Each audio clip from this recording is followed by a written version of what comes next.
जो भी महिलाएं होती हैं, आप लोग के संपर्क में अगर कोई हो तो ध्यान दीजिएगा।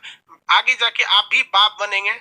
बहुत कम चांस है कि आपको उतना पढ़ल लिखल महिला मिले, क्योंकि आज भी शिक्षा बहुत महिलाओं को उतनी शिक्षा नहीं मिल रही है। तो पढ़ी लिखी मिल गई तो जिंदगी स्वर्ग हो जाएगा, नहीं तो नरक तो यहीं देखेंगे।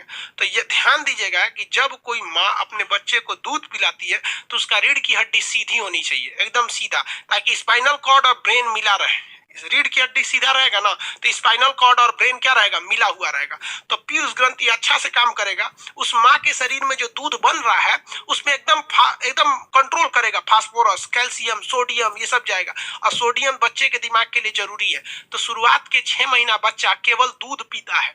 क्या करता है, केवल दूध पीता है। तो अब उसी के समय में उसको तो केवल दूध चला गया, ब्रेन कन। अब इसीलिए कभी भी जो महिला होती है जब वो बच्चे को दूध पिलाए तो रीढ़ की हड्डी एकदम सीधा होनी चाहिए, जिस तरह योगा में कैसे बैठते हैं उस तरह। और महिला को दूध पिलाते समय कमरे में अकेले रहना चाहिए, कंसंट्रेट, जिस तरह से पूजा करते हैं ना पूरा ध्यान लगा के, उस तरह से बच्चे को दूध पिलाना चाहिए। वो बच्चा स्वस्थ होगा। वरना अगर माँ जो है बतियाइयो रही है, ने सब्जी काट रही है, ने लड़का पी रहा है, पी रहे बाबू पी रहे, तो वही भोदा हो जाता है सब। तो माँ के दूध का मतलब फुली कंसंट्रेट होना चाहिए और बात उत नहीं करना चाहिए, एकदम स्ट्रेट रहना चाहिए यहाँ पर।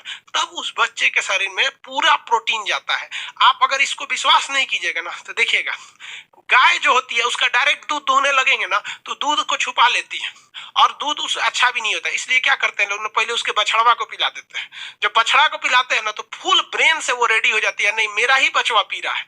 तो हर एक प्रोटीन वगैरह हर चीज की मात्रा को वो क्या कर देती है, मतलब दे देती है। तो इसलिए इस चीज का हमेशा ध्यान रखिएगा कि माँ का दूध तभी अच्छा है जब फुली कंसंट्रेट होकर करे। उसको उस वक्त किसी से बात नहीं करना चाहिए। जिस तरह से पूजा घर अलग होता है ना, वैसे ही बच्चे को दूध पिलाना है तो 10 मिनट अलग रख के पिला दीजिए। उसमें बच्चा भी स्वस्थ रहता है। लेकिन अशिक्षितता इतना ज्यादा है कि बच्चा को, जो माँ ऐसा करती है बच्चा बीमार भी नहीं पड़ता है, कुछ भी नहीं करता है। अब माँ प्याज काट रही है, अपने आदमी से बतिया रहे, हाँ बबुआ दूध पी दो, का हलवा सऊदिया है, ड्यूटी चल रहा है। अरे सजोरा तोर ब्रेन हुआ लगल है, दूध यहाँ बन रहा है, बचवा कौन सी पिएगा, उसका खाली पेट बढ़ेगा, दिमाग नहीं।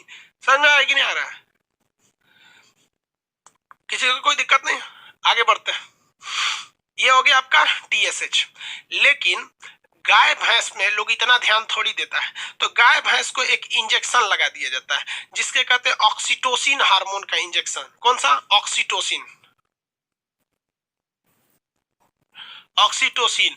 अगर आप ये ऑक्सीटोसिन हार्मोन का इंजेक्शन किसी गाय को लगा देते हैं उसके थन में, तो वो गाय दूध को बचा नहीं सकती है, पूरे दूध को उसे बाहर निकालना पड़ेगा। तो देखते होंगे ना, खास करके हम तो पटना ऑफलाइन पढ़ाते हैं, अत्याचार देखते हैं गायों पे ना, तो पता नहीं क्यों कभी कभी ऐसा लगता है कि साले ये कसाई से ज्यादा खराबी ये है। दिन भर छोड़ देंगे सड़क पर, अब वो प्लास्टिक खा के मरे, कोई उसको मारे, एक्सीडेंट हो जाए, टेम्पो में लड़े, जीप में लड़े, कुछ भी लड़े, कोई मतलब नहीं, उसे छोड़ दिया वहां पे। और बेचारी गाय इतनी सीधी होती है कि दिन भर इधर उधर खाती है और शाम को अपने मालिक के पास चले आती है। वो मालिक, सारे मालिक है उसके, इंजेक्शन निकालेंगे ऑक्सीटोसिन का और लगा देंगे उसको थान में।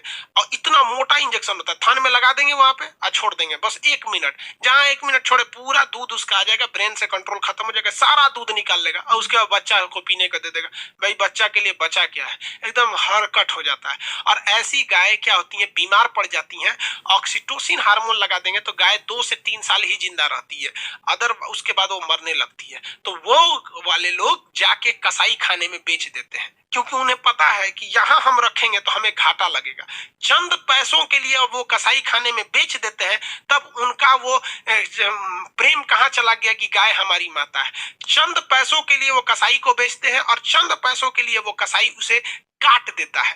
तब तक गुनाह नहीं है जब तक बेचा जा रहा है, लेकिन गुनाह तब चालू हो जाता है जैसे काट दिया। तो यहाँ पर भी गलती है, हमें कसाई को बेचने तक से पहले ही रोकनी चाहिए गाय को, क्योंकि अब मजबूरी भी है ना कि गाय पालता कौन है, बात समझो बाबू। गाय पालेगा कौन? गरीब आदमी, ज्यादातर ज्यादातर लोग, अमीर आदमी शौकिया पालते हैं वहां पे। अब उस बेचारे को अपनी बूढ़ी माँ को इलाज कराने के लिए पैसा नहीं है, वो गाय को कहाँ से रख पाएगा यहाँ पे?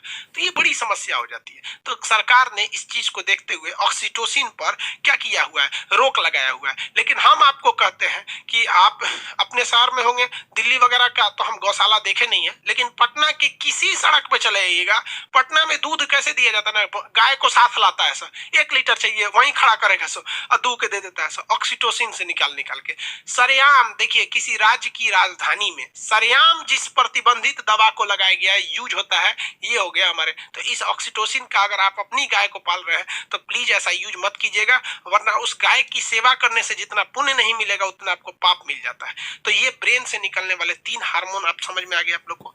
पिट्यूटरी ग्लैंड को मास्टर ग्लैंड क्यों कहते हैं? क्योंकि हमारे शरीर के वृद्धि और विकास को रोकता है। ये किसके द्वारा? तो सोमेटिक सेल द्वारा। सोमेटिक सेल को कैसे कंट्रोल करेगा? तो सोमेटोट्रोपिक हार्मोन एसटीएच द्वारा। थायरॉक्सिन को, टी से क्या हो गया? थायराइड, तो थायरॉक्सिन स्टिमुलेटिंग हार्मोन द्वारा थायराइड को, इसके लिए जरूरी आयोडीन। और दूध को एलटीएच लेक्टोजेनिक हार्मोन। ऑक्सीटोसिन देना चाहिए? नहीं देना चाहिए, एकदम गलत बात है। ऑक्सीटोसिन एकदम समझिए उसके लिए जहर दे रहे हैं आप।